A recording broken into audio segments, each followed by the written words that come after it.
Introduction to Psychology. Thank you for joining me here in my home office.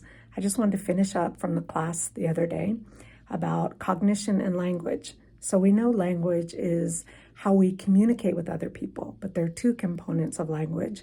One is lexicon and one is grammar. Lexicon is your vocabulary, but grammar is the proper use of that vocabulary. So learning lexicon is much easier, but how to use it correctly is more difficult, and that's the grammar part. I asked you to read about the case of Jeannie, and that's exactly what's shown with her case, that she could learn the words, but how to use them in a particular manner, she couldn't learn that very well as much as she could learn lexicon, because that's due to environment, which she didn't have. And we'll talk more about that in class. So that's an interesting point. So there are two different people who talked about this, Skinner and Chomsky.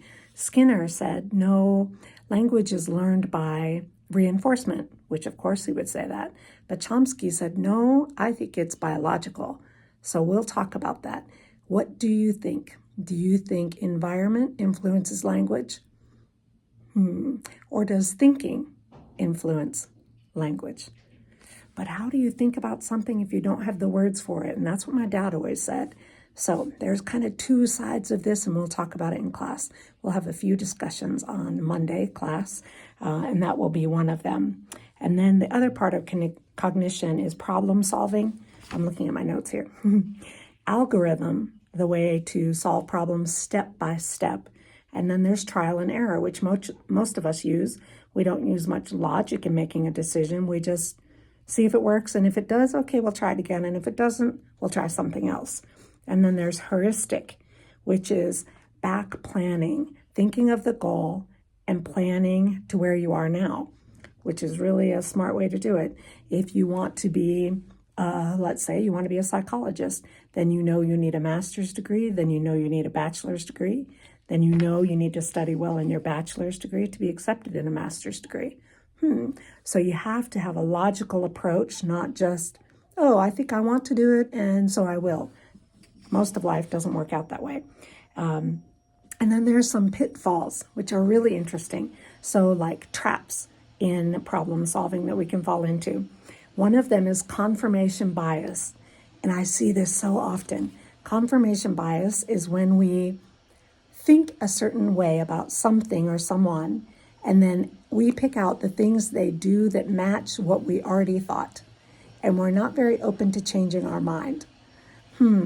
So you pick out the evidence about someone or something that supports your belief that you already have.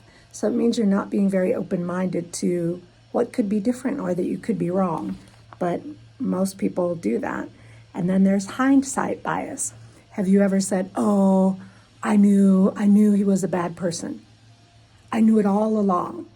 Maybe you didn't. Maybe you didn't know it all along.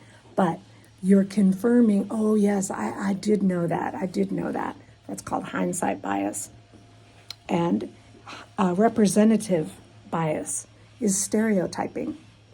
What does this person represent? Me being a teacher, what is the stereotype of a teacher? We talked about that a bit in class. I should have long hair with my hair pulled back, and I shouldn't wear much makeup, and I don't have any earrings on, but I shouldn't wear big earrings or high heels because of your idea of what a teacher is. So these can be some challenges to making good decisions. So go ahead and take your